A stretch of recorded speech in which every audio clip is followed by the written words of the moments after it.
আপনারা সম্প্রতি দেখেছেন যে এই যে সাম্প্রতিক যুদ্ধে আমেরিকা এবং ইসরায়েল তারা যে চরম পরাজয় হয়েছে, তাদের যে একটা লজ্জাজনক পরাজয় হয়েছে।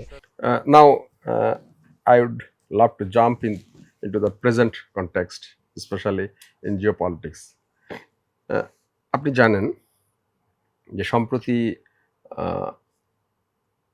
সৌদি আরব, তুরস্ক এবং পাকিস্তান একটি ত্রিদেশীয় ডিফেন্স প্যাক্ট হয়েছে।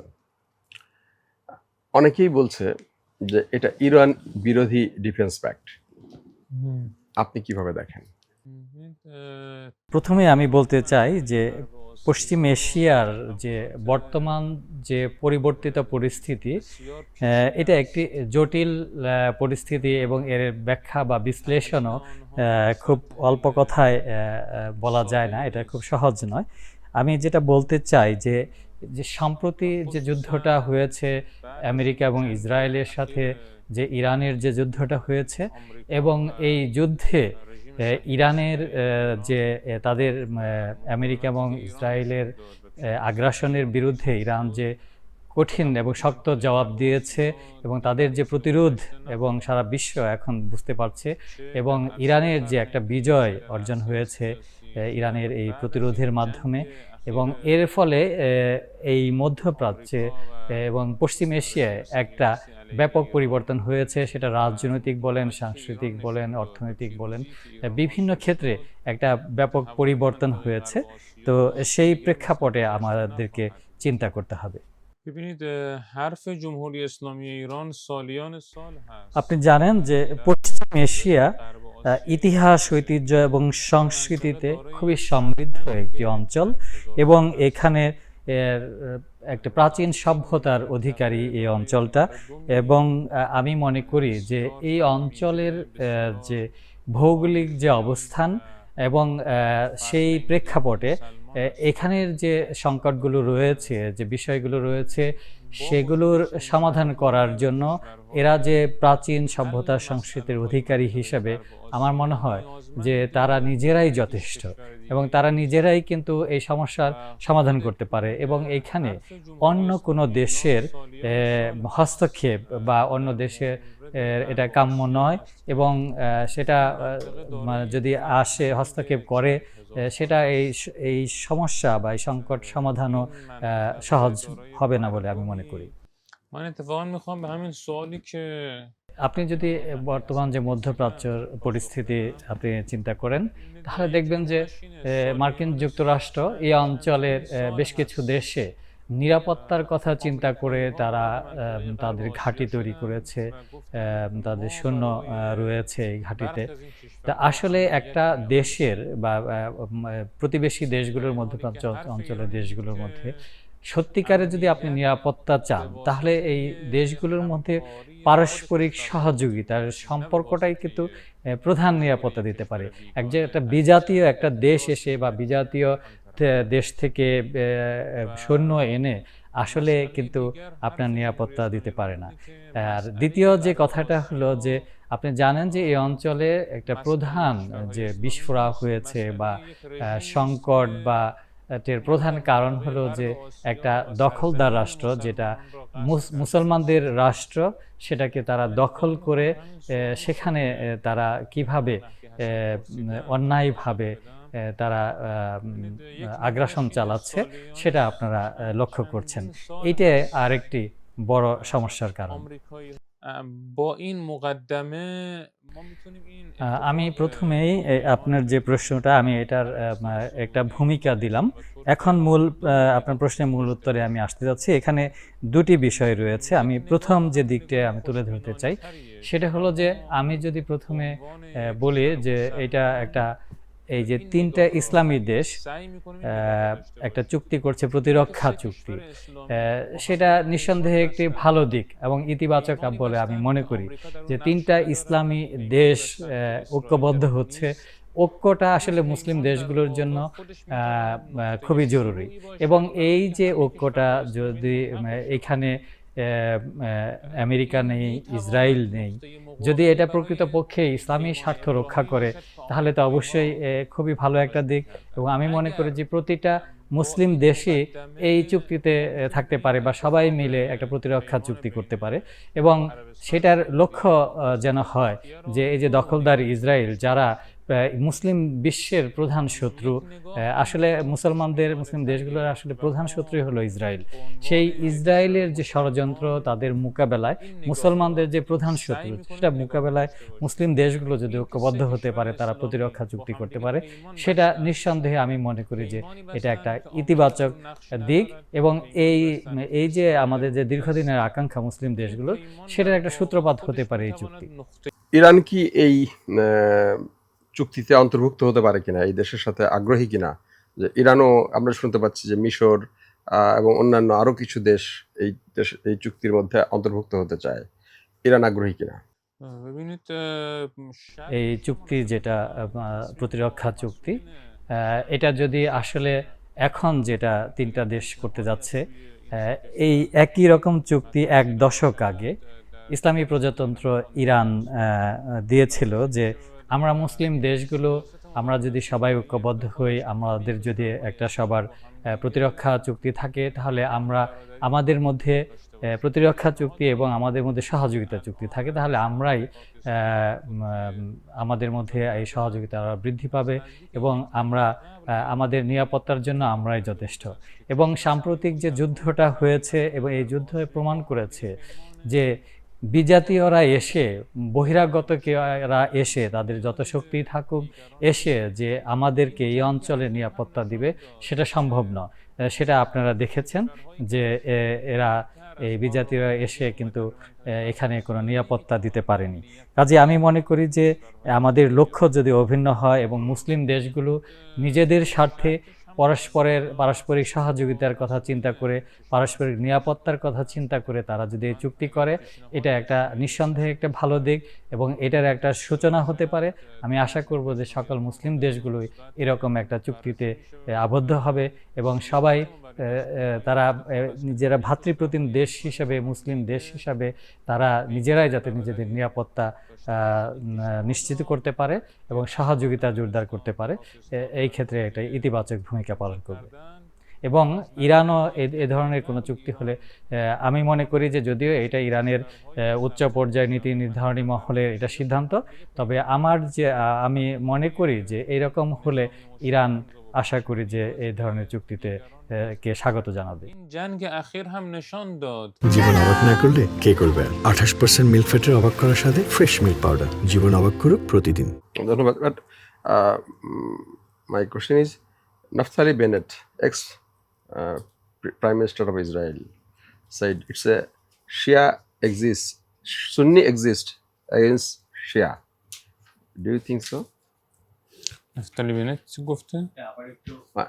নাফতালি ইসরায়েলি সাবেক প্রধানমন্ত্রী নাফতালি বেনেট বলেছেন যে এটা একটা, এই জোটটা যেটা 3 দেশীয় জোট হলো, এটা একটা সুন্নি অক্ষ শিয়াদের বিরুদ্ধে, শিয়া মোকাবেলায় এটা একটা সুন্নি জোট, সুন্নিদের একটি জোট বা সুন্নি প্যাক্ট শিয়াদের মোকাবেলায়। আপনি কি এভাবে দেখেন? আপনি কিভাবে দেখেন? ببینید این یک سیاست قدیمی که از جنگ আসলে আমি বলতে চাই যে এইটা যে কথাটা আসছে, এটা হলো ইসরায়েলের যে পুরনো যে একটা নীতি এবং এক ধরনের নোংরা নীতি, সেটার আবার পুনরাবৃত্তি হচ্ছে। আপনারা যেটা দেখেছেন 2য় বিশ্বযুদ্ধের সময় বা তার আগে তারা এই নীতিটা করেছে। আমরা ইসলামী প্রজাতন্ত্র ইরান সবসময় মনে করে যে শিয়া সুন্নি না, মুসলমান হওয়াটাই বড় কথা, কে কোন মাযহাবের অনুসারী সেটা আমাদের কাছে বড় ইস্যু না। যেমন ফিলিস্তিনের যে মানুষগুলো যে মুসলিম, আমরা মনে করি যে ফিলিস্তিনের যে মানুষগুলো নির্যাতিত হচ্ছে, নিপীড়িত হচ্ছে, তারা হলো যে মুসলমান, তারা কোন মাযহাবের অনুসারী সেটা আমাদের কাছে গুরুত্বপূর্ণ না। গুরুত্বপূর্ণ তারা আমাদের ভাই মুসলিম, তাদেরকে রক্ষা করতে হবে। গাজায় যে নিরপরাধ মানুষের উপর যে বর্বরভাবে আগ্রাসন চালাচ্ছে, যে নিপীড়ন নির্যাতন হচ্ছে, তাদেরকে রক্ষা করা আমাদের জন্য দায়িত্বপূর্ণ। এবং আমরা সেটাই মনে করি যে আমার পৃথিবীর যেখানেই মুসলমান থাকবে তাদের পাশেই আমাদেরকে থাকতে হবে, তাদের পাশে দাঁড়াতে হবে, তাদের দুঃখে এর অংশীদার হতে হবে। আমরা আপনারা সম্প্রতি দেখেছেন যে এই যে সাম্প্রতিক যুদ্ধে আমেরিকা এবং ইসরায়েল তারা যে চরম পরাজয় হয়েছে, তাদের যে একটা লজ্জাজনক পরাজয় হয়েছে, তাদের এই লজ্জাজনক পরাজয়টাকে ঢাকা দেওয়ার জন্যই তারা আবার তাদের এই পুরনো এই নীতিটাকে আবার নতুন করে তুলে আনার চেষ্টা করছে। এবং তারা এই বর্তমান যে বাস্তবতাটাকে সেটাকে ভিন্ন খাতে নেয়ার জন্যই তারা আবার যে শিয়া সুন্নির বিভেদ এবং একটা জোট বা এই যে তাদের পুরনো এবং নোংরা নীতি সেটাকে তারা তুলে ধরার চেষ্টা করছে। কিন্তু বর্তমান যে সময়টা সেটা কিন্তু অনেক পরিবর্তন হয়ে গেছে। আমার মনে হয় না যে এই ধরনের নীতি এখন আর কাজ করবে। আপনি জানেন যে আজকে যারা বিশ্বের নিজেদেরকে পরাশক্তি হিসাবে নিজেদেরকে দাবি করত, তাদের আজকে কি অধপতন হয়েছে। যে দেশ বিশ্বের সবচেয়ে বড় পরাশক্তি হিসেবে সেই মার্কিন যুক্তরাষ্ট্রের প্রেসিডেন্ট ডোনাল্ড ট্রাম্প তুরস্ক থেকে যাওয়ার পথে সে কেমন ভয় পেয়ে তারা একটা খাবারের লরিতে উঠে তাকে কোনোভাবে মানে ভয়ে তারা ভীত সন্ত্রস্ত হয়ে কোনোভাবে যেন তেনভাবে পালিয়ে তাকে এখান থেকে যেতে হচ্ছে। এই হলো বিশ্বের প্রধান পরাশক্তির অবস্থা। এই যখন তাদের অবস্থা, তাদের এই দুরবস্থাকে, তাদের লজ্জাজনক অবস্থানকে এবং তাদের এই পরাজয়কে ঢাকা দেওয়ার জন্য তারা এই পথ বেছে নিয়েছে। This is my last question. This is আপনি জানেন যে সৌদি আরব এবং পাকিস্তানের মধ্যে একটা ডিফেন্স প্যাক্ট রয়েছে। Now Saudi Arabia, Pakistan and Turkey, another defense agreement they have established. And এখানে একটা চুক্তি রয়েছে, এখানে একটা শর্ত রয়েছে, কোনো একটি দেশ আক্রান্ত হলে বাকি সবাই নিজেরা আক্রান্ত মনে করবে এবং তারা এটা প্রোটেক্টের জন্য এগিয়ে আসবে। এখন সৌদি আরব থেকে, এখনও যেহেতু যুদ্ধ চলমান, সৌদি আরব থেকে যদি মানে আমেরিকা ইরানের ভূমিতে আক্রমণ করে, আমরা দেখতে পাচ্ছি ইরান পাল্টা আক্রমণ করছে সৌদি আরবে, তো এই চুক্তি অনুযায়ী সেক্ষেত্রে টার্কি এবং পাকিস্তান এই আক্রমণগুলোকে, ইরানের এই আক্রমণগুলোকে তাদের আক্রমণ হিসেবে গণ্য করতে বাধ্য বা করবে চুক্তি অনুযায়ী। তো সেই ক্ষেত্রে এই ধরনের পরিস্থিতি যদি হয়, সেক্ষেত্রে ইরান কি এই তিন দেশের সাথে মিত্র, তাদের সাথে আপনাদের অনেক ভালো সম্পর্ক রয়েছে, যুদ্ধে জড়িয়ে পড়তে পারে কিনা, বা এই কায়দায় ইরানের সাথে এই দেশগুলোর যুদ্ধে জড়িয়ে ফেলা হতে পারে কিনা? দেখেন, ইসলামী প্রজাতন্ত্র ইরান কখনোই কোনো মুসলিম দেশের সাথে কোনো যুদ্ধে কখনো জড়ায়নি বা কোনো যুদ্ধ চায় না। তার শান্তি চায় সবসময়। এবং যে সাম্প্রতিক যে যুদ্ধ হয়েছে সেখানেও কোনো মুসলিম দেশের উপরে কিন্তু যেমন ইসলামী প্রজাতন্ত্র ইরান আঘাত হানেনি। এই যুদ্ধের আগে ইরান যদিও এই মুসলিম দেশগুলো, অনেক দেশই আছে মধ্যপ্রাচ্যে যারা ভাতৃপ্রতিম দেশ হিসাবে তাদের যে দায়িত্ব পালন করার কথা ছিল সেটা অনেক দেশই সেটা করেনি। এই যুদ্ধের আগে ইরান বারবার সতর্ক করে দিয়েছে যে যদি মার্কিন যুক্তরাষ্ট্র যে দেশ থেকে, যদি আমাদের কোনো দেশ থেকে, মধ্যপ্রাচ্যের কোনো দেশ থেকে ইরানে আক্রমণ করে, তাহলে ইরান তার প্রতিরক্ষার জন্য যে তার যে বৈধ অধিকার রয়েছে আন্তর্জাতিক আইন অনুযায়ী, সেই আইন অনুযায়ী যেখান থেকে, যে ঘাঁটি থেকেই ইরানে আক্রমণ করবে, আমরা তার জবাব হিসাবে আমাদের প্রতিরক্ষার যে আইন রয়েছে সেই অনুযায়ী আমরা সেখানে তাকে আমরা প্রতিরোধ করব এবং তার জবাব দেব। এবং আপনারা দেখেছেন যে আমরা যে মুসলিম যে দেশগুলো থেকে আমেরিকা, যে সকল আমেরিকান ঘাঁটি থেকে ইরানে আক্রমণ হয়েছে, আমরা সেই ঘাঁটিগুলোতে, ইসলামী প্রজাতন্ত্র ইরান সেই ঘাঁটিগুলোতেই আঘাত এনেছে। অন্য কোনো মুসলিম দেশে বা বেসামরিক স্থানে ইরান আঘাত হানেনি। এবং আপনি জানেন যে আন্তর্জাতিক আইন অনুযায়ী যে ঘাঁটিগুলো আছে, যে দেশের ঘাঁটি থাকে, ওই দেশেরই অংশ হিসাবে এটা পরিগণিত হয়। সেই হিসাবে আমরা প্রতিরোধ হিসাবে আন্তর্জাতিক আইন অনুযায়ী ঘাঁটিতে আমরা আঘাত এনেছি। و ما هم যে আপনারা দেখেছেন যে এই যে আমরা এই যে এই হামলায় আমরা যে জর্ডান যে সকল ঘাঁটি ব্যবহার হয়েছে ইরানের বিরুদ্ধে হামলায়, ওই সকল ঘাঁটিতে ইরান হামলা করেছে। যেমন আমরা ইসলামী প্রজাতন্ত্রে ইরান জর্ডানে মার্কিন ঘাঁটিতে আঘাত করেছে, কিন্তু জর্ডানে আঘাত করেনি। কাতারের মার্কিন ঘাঁটিতে আঘাত করেছে, কিন্তু কাতারে আঘাত করেনি। আপনি যদি বাহরাইন বলেন বা অন্য কোনো দেশ বলেন, ওই সকল দেশের ঘাঁটিতে মার্কিন ঘাঁটিতেই কেবল আঘাত করা হয়েছে, কিন্তু এইটাকে ওই দেশ হিসাবে আপনি পরিগণিত করতে পারেন না বা চিহ্নিত করতে পারেন না।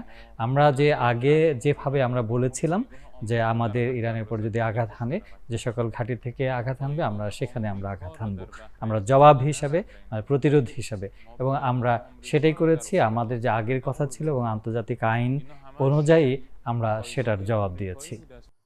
ببینید مسئله ما مسئله দেখেন এই যে ঘাঁটিগুলো, এই অঞ্চলে অনেক মার্কিন ঘাঁটি রয়েছে। এই ঘাঁটিগুলোর আসলে উদ্দেশ্যটা কি? এটা কি তারা কি তাদের নিরাপত্তা দিতে পেরেছে? আর বড় কথা হলো যে ইসলামী প্রজাতন্ত্র ইরানের দিকে যদি তাকান, যে ইরান তার অধিকার রক্ষায় তারা কাজ করছে, তারা স্বাধীনভাবে তারা দেশ পরিচালনা করবে। কিন্তু এই অঞ্চলের মানুষ এই মধ্যপ্রাচ্যের একটা প্রাচীন সভ্যতার অধিকারী, ইতিহাস, ঐতিহ্য ও সংস্কৃতির সমৃদ্ধ অঞ্চলের দেশ। এই অঞ্চলের মানুষ সবসময় কোনো দেশের মানুষ চায় না যে তারা আধিপত্যের কবলে পড়ুক, আগ্রাসনের কবলে পড়ুক বা অত্যাচার নির্যাতনের শিকার হোক।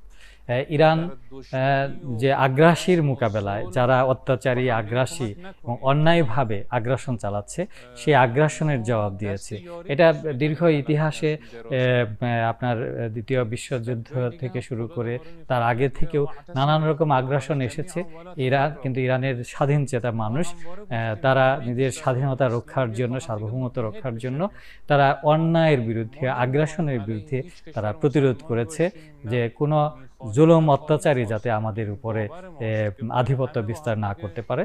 এবং এইটা তো কোনো অন্যায় কিছু না, এটা মানুষের অধিকার এবং আন্তর্জাতিক আইন অনুযায়ী এটার মধ্যে ন্যায্য আইনগত অধিকার। আমরা সেই আইনগত অধিকারই প্রতিষ্ঠার জন্য করে যাচ্ছি।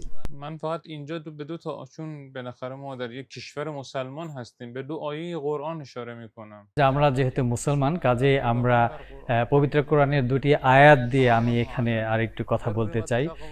সেটা হলো যে পবিত্র কোরআনেই বলা হয়েছে যে মুসলমানরা তোমরা সবসময় তোমাদের ভালো কাজের মাধ্যমে, কল্যাণের মাধ্যমে একে অপরের পাশে দাঁড়াও, একে অপরের সহযোগিতায় এগিয়ে আসো।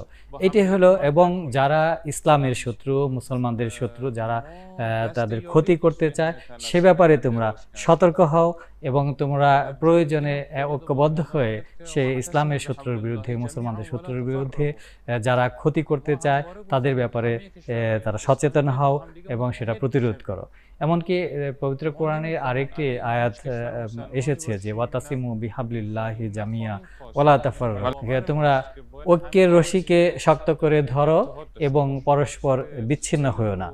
এই যে আমরা মুসলমানরা যদি আমরা সবাই ঐক্যবদ্ধ হই এবং আমরা একে অপরের পাশে দাঁড়াই, তাহলে আমাদের ইসলামের শত্রুরা, মুসলমানদের শত্রুরা কখনো আমাদেরকে ক্ষতি করতে পারবে না। আমরা যদি সবসময় আমাদের ভাইয়ের পাশে দাঁড়াই, ভাইয়ের চিন্তা করি, তাহলে আমার মনে হয় যে মুসলমানরা তাদের যত বিপদই থাকুক, সকল প্রকার সংকট মোকাবেলা করে সামনের দিকে এগিয়ে যাবে। এবং আমরা একটা মুসলিম দেশ হিসাবে আমরা সবসময় এই কামনা করছি এবং আমাদের চেষ্টা সবসময় এটার দিকে আছে এবং ভবিষ্যতেও থাকবে। Thank you very much mister doctor Mahdi Moulvi Orni for giving your very valuable time for the Daily Inqilab. প্রিয় দর্শক, আপনারা এতক্ষণ শুনছিলেন বাংলাদেশে ইরান কালচারাল সেন্টারে নিযুক্ত কালচারাল কাউন্সিলর ডক্টর মাহদি মৌলভী অরনির সাক্ষাৎকারের প্রথম পর্বে আমরা ইরানের সংস্কৃতি এবং বাংলাদেশের সংস্কৃতি এবং দুই সংস্কৃতির মধ্যে সংমিশ্রণ, অ্যাসিমিলেশনের বিষয়গুলো নিয়ে আলোচনা করেছি। আমরা উভয়ে কিভাবে এই সংস্কৃতি থেকে লাভবান হতে পারি আমাদের গণমাধ্যমগুলো কিভাবে লাভবান হতে পারে এবং জনগণ কিভাবে লাভবান হতে পারে সেগুলো নিয়ে কথা বলেছি। এবং পরবর্তী পর্যায়ে আমরা বর্তমান কনটেক্সটে যুদ্ধ এবং এই বিষয়গুলো নিয়ে কথা বলেছি। আপনারা যারা এতক্ষণ ধরে এই আলোচনা শুনলেন, আপনাদের সবাইকে ধন্যবাদ জানাচ্ছি। আল্লাহ হাফেজ এবং পরবর্তী পর্ব দেখার আমন্ত্রণ জানাচ্ছি। আসসালামু আলাইকুম।